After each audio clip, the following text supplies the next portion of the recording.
25th. Good morning, everyone.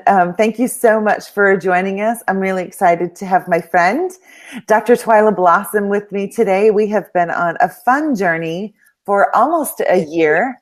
Um, and and I perfectly titled this Facebook Live to represent what I have witnessed in Dr. Twila's life over this past year, that it's always too soon to give up. And so I'm really excited for Dr. Twila to share with you all the way back from childhood conversations that she and her mother had, and the passion that she's had in her heart to become a chiropractor and to be successful in business and to help people, and how that image of the Emerald City, if you've been following my Facebook Lives for the last few weeks, we've been talking about being on the Yellow Brick Road, similar to obviously the Wizard of Oz, and going to your Emerald City, and what is the Emerald City that you want to create in your life?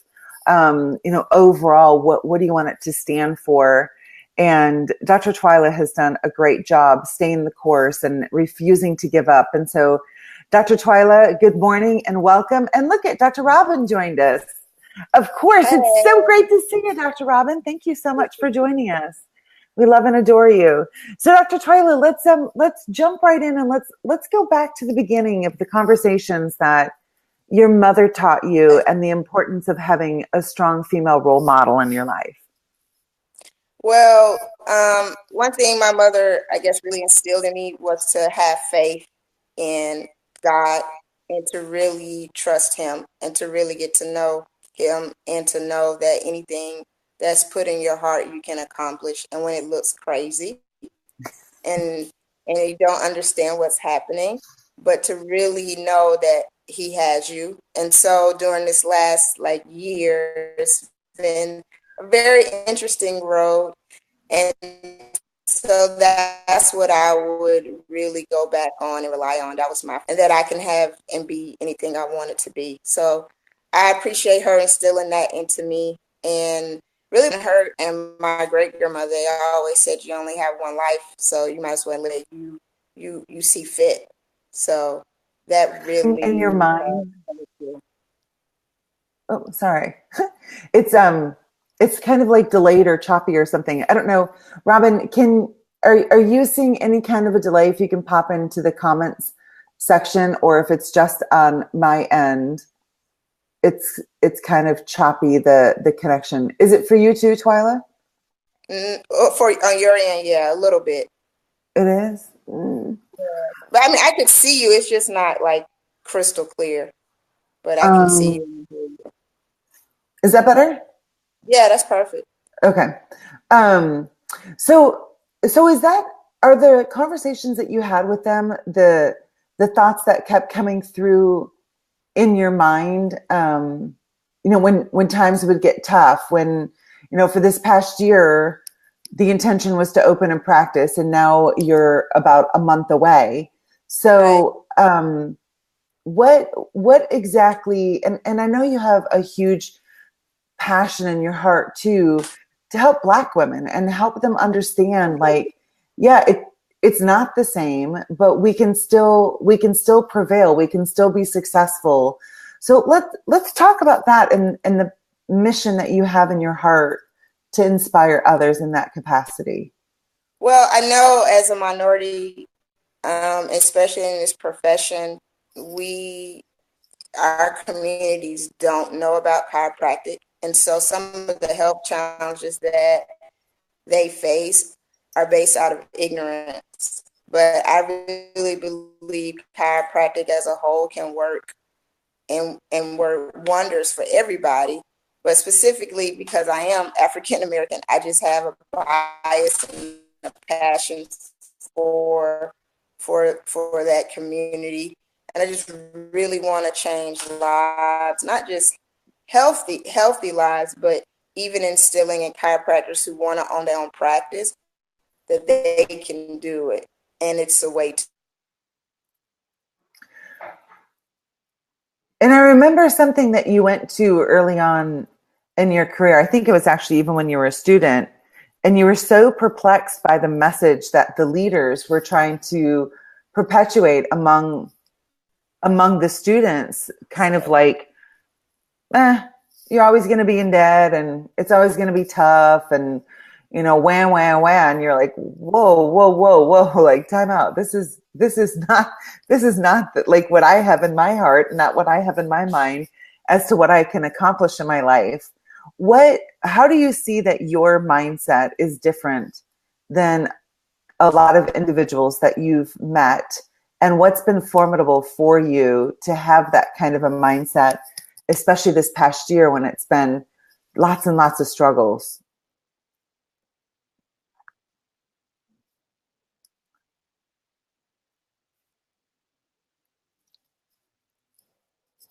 Hey, Heidi, welcome. Glad you're joining us. And I'm not sure if that is an internet issue on my end or Dr. Twila's. So, Robin or Heidi, if you can pop in the comment section, if you can still hear both of us and I'm just not hearing Dr. Twila, or if you're not hearing either one of us, because I can only see myself. And I usually have little Miss Myra on to help me, but of course it's quite early in Alaska. And so I don't really know. So Heidi or Robin, can either one of you let me know? Okay, cool. So while she's joining us, I want to pick up this conversation. One thing that Dr. Twila has done really, really well is to be prepared. And there was a comment on a Facebook group the other day about how long does it take?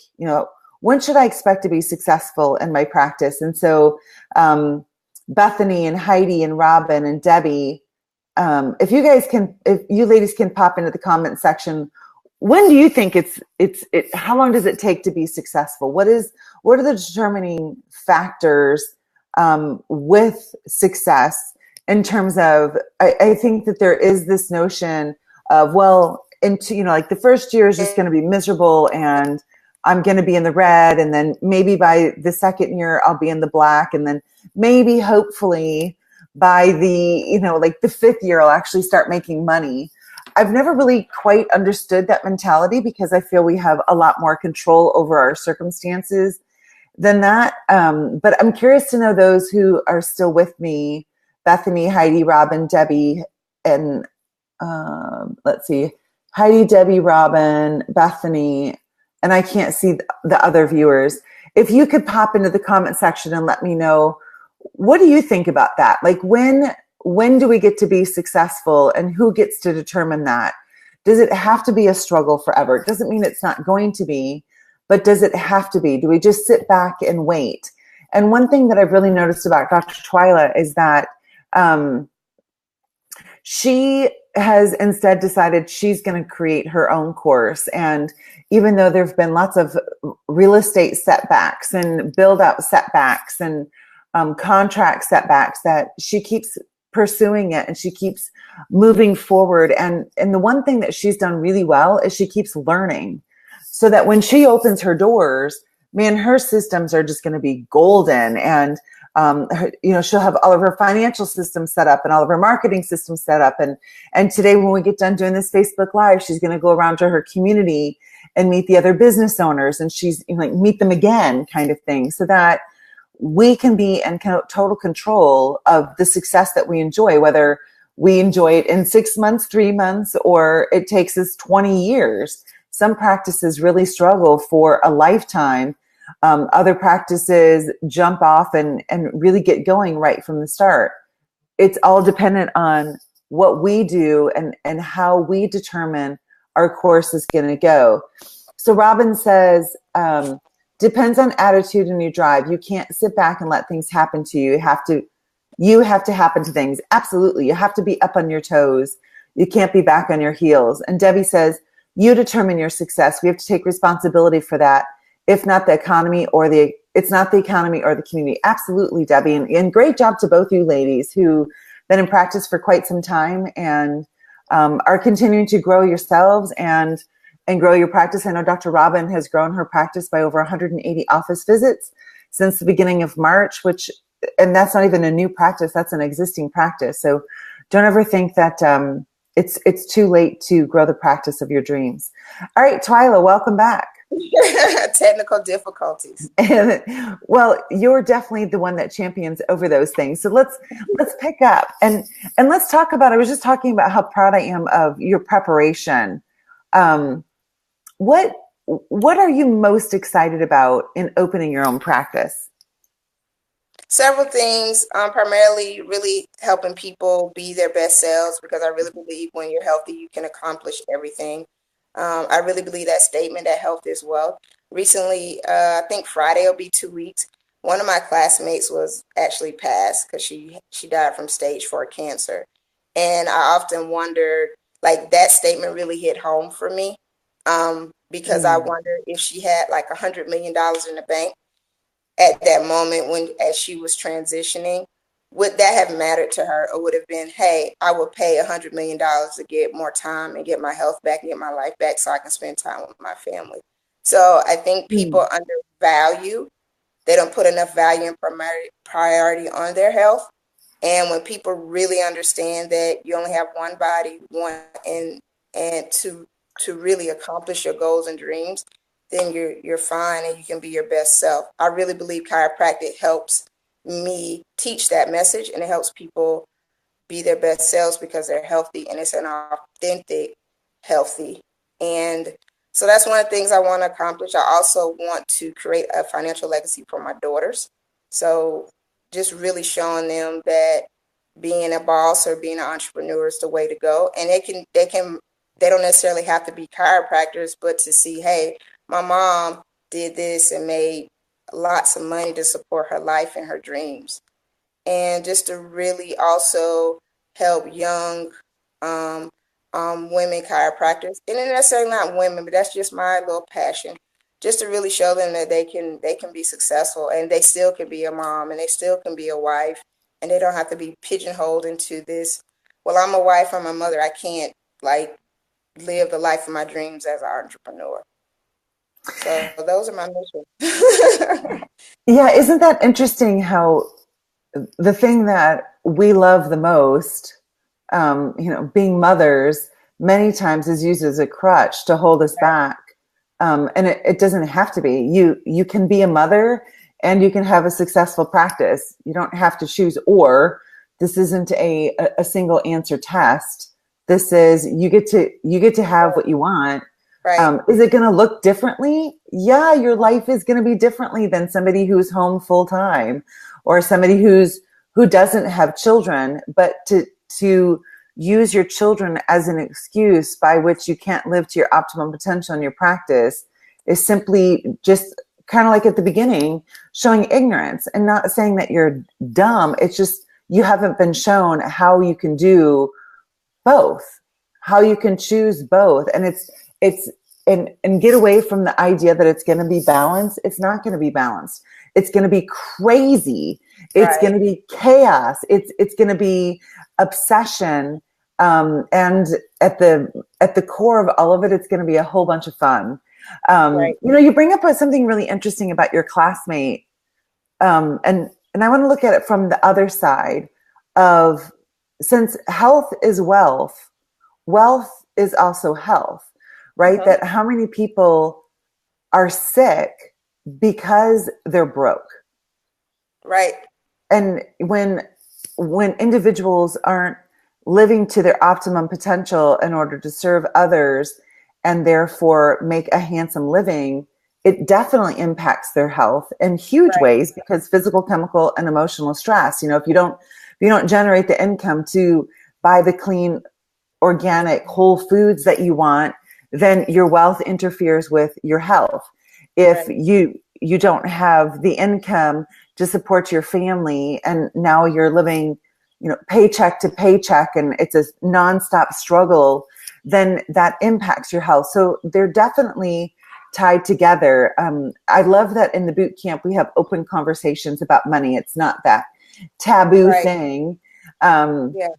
that it's not something dirty. It's something that we all want to talk about because as a result of serving individuals and them regaining their health, we earn an income which we went to school for. I don't think Right. anybody goes to school to become,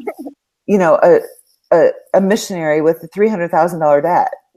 Amen. You're That's saying it. all right. So pick up from there because I know we've had this conversation many times. Um, I think it's okay to, I'll say it this way, profit motive isn't evil.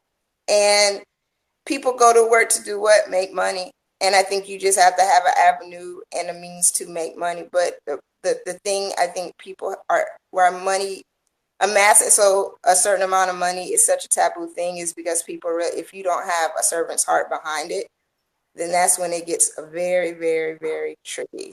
And so I think one thing we talk about in the boot camp is that it's okay to want to make money. You earned it. You have goals you want to meet, and you want a lifestyle you have to afford, and it's okay.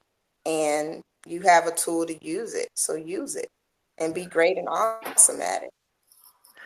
Now, if I could only go back and capture every single word you just said, Twila, that Okay. would really be phenomenal. Yeah, you totally nailed it. Like we have a tool, so use it, which is an expression of what we want to do in our life, fulfill our vision and our mission, right? And therefore be able to provide for our families or be able to provide for, I always say, if you make too much money, let me know. I know lots of people who need help. Right. So let your intention be to serve as many as possible and to make a handsome living. Um, Something else that well, let me ask you this. What Mhm. in our last few minutes, what have you loved about being in the boot camp? You're one of the founding members from almost a year ago now. What have you enjoyed on this journey this past year? I Because think just seeing the growth of the boot camp first, and then just seeing the people who come in and their practices are changed, the accountability of the boot camp, like being hung by your tongue. Like one thing I said this week in the boot camp was I was going to do 5 Facebook Lives. So I think this account is 2. So I'm going to do another one, probably 2 more today, and maybe by the end of the weekend I'll get in my goal. Um, so I think that just the mindset change, because in order to really go to accomplish anything, you have to have the right mindset. And then just the ability to really, if you have any question, no question is a dumb question. And somebody's there to give you that answer to that question if you need material, if you need advice, if you need opinion on something. And I think that it's a great, loving, warm, accepting atmosphere. And it's an opportunity for you to grow and get out your comfort zone as well. So, yes, and I love how everyone shares so much. mhm. Like Dr. Heidi, we just got to give it up to you, girl, because you Yeah, have like the does a most great job. amazing Facebook lives. Right, And it's true. Like I don't feel like anyone's ever asked a dumb question in the boot camp. right, And there are lots of questions that are asked. And I love how it's become a whole tribe. Obviously when it was kicked off a year ago, it was mainly me. And now, like I am fully aware that all of you love the tribe because of the tribe. It's right, not because of Dr. Barber. It's not because of just the hundreds of hours of content. And Dr. Twila joined when when it was 8 weeks, and now we're pulling in week number 15. right. So it just keeps growing. And for those of you who don't know, the boot camp is a lifetime membership. So as more content is added every single week, um, that you have access to that. And I love that regardless of where a doctor is in their practice, there'll be tools and support and a roadmap for them to scale to the next level. So let's talk real quickly about how prepared do you feel to open your practice? Like, do you feel like, you know what, just bring them in? I got this. Yeah, I do. This just primarily like combining your systems with you and the boot camp and just even our coaching call. They really confident do it. It matters more than anything. and everything you have taught or what heard me practice it and just be confident. And scripts where not necessarily I have to say the word verbatim.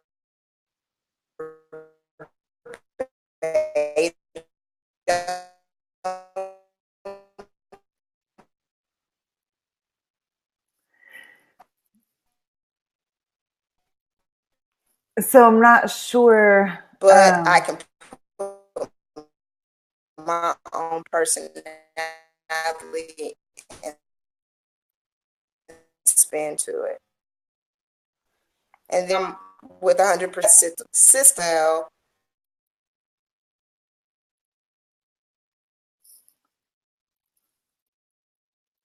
Okay. And with that, we are going to say goodbye. Thank you so much for joining us. I have several more Facebook Lives today that I would love for you to join me on. I honestly, I can't remember all of the times, the times, but they start at about, let's see, 3:45 this afternoon, Eastern.